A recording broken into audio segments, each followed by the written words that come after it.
Hello guys, ito na nga, binalikan ko nga pala yung aking ginagawang kanal dito sa ating pagtataniman. At nilinisan ko na nga pala yung mga binungkal ko dun sa kanal. Kasi binungkal ko muna yan bago ko nilinisan. Ito na nga. Guys, natapos na natin linisan yung kanal. Titingnan natin kung pwede na yun o dadagdagan ko pa ng isang plat. Yan.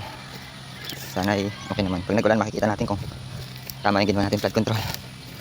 Yan. Ito nga pala nilagay sa gilid yung iba. Yan, pagtanim pa natin ng kung anong pwede dyan. Yan guys, nalagyan na natin ng guide.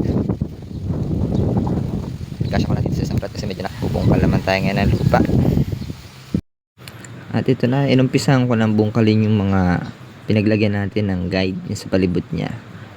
Para makapenetrate naman yung tubig or pataba na ilalagay natin dun sa ating itatanim dito. Kaya loobin sana mag-success naman yung ating ginagawa. Ilang at maraming salamat sa Diyos. At nung ako nga ay nagutom na, kinain ko na itong aking baong tanghalian.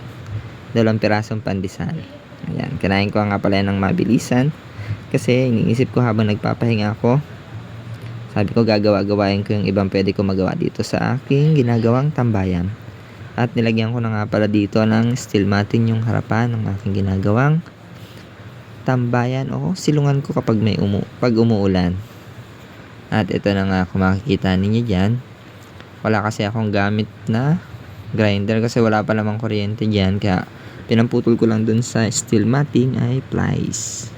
At after ko nga palang may kabit yan, ay sabi ko gagawa na rin ako dito ng upuan, yung upuan na pwede kong mahigaan kapag napapagod na.